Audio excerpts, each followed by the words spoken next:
To begin this prayer, let us sing hymn 83, When I Survey the Wondrous Cross.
This afternoon, I would like to consider the following title called Divine Disruptions, which I preached in the morning.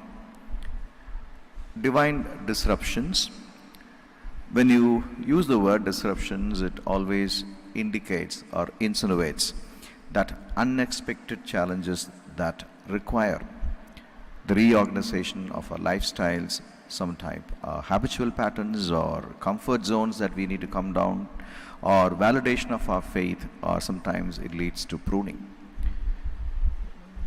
Disruptions, it can be a graded intervention or it can even be a concerted intervention. Sometimes dealing with people, we use graded intervention for them to not to get disturbed with their regular equilibrium. Before the advent of COVID, we had an academic equilibrium, our administrative offices, they had equilibrium.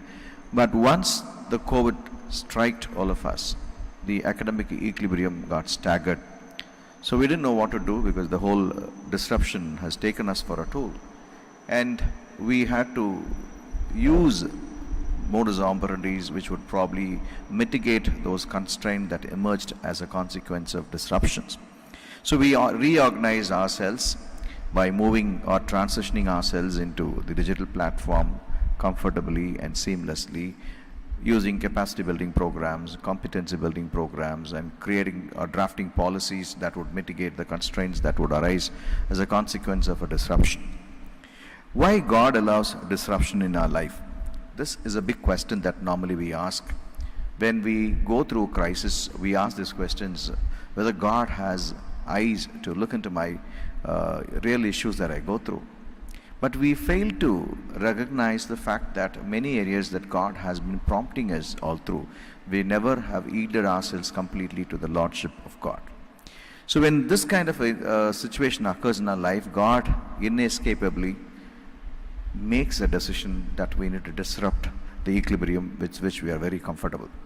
Once the equilibrium is disturbed, then we are staggered completely. We are not able to get meaning, get purpose for our lives. And as a consequence, we need to learn, or we will learn to look into the grace of God. This is how Paul describes, my grace is sufficient unto thee. This is a verse from God when he prayed to the Lord to remove all the thorns that he had consistently. It was, I would not say it a sudden disruption. It was a regular graded intervention that Jesus was inflicting on him, but it moderated him from exalting himself. That's a kind of a moderation, scaffolded kind of a stuff that he probably encountered in his life, where he says, probably God said, these are needed for you because your personality is designed in such a way that if these interventions are not there, afflictions are not there in your life, you will exceed your limits and you will not realign yourself with the purpose for which I have created you.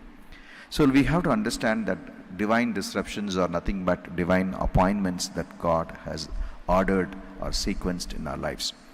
Thing is, we need to always have a perception which goes beyond the disruption and see the meaning behind it.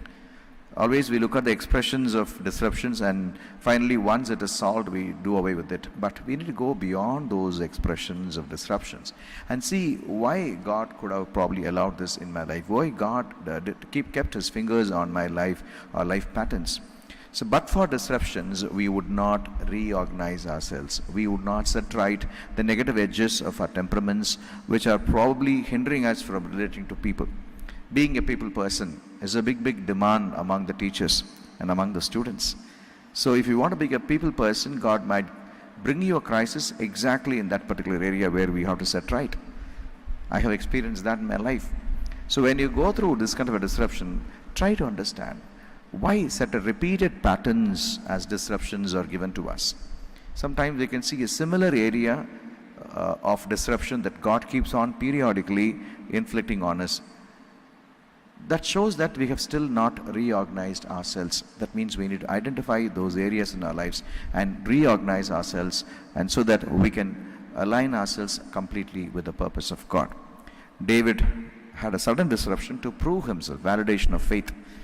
He wanted to meet with his brothers and give food.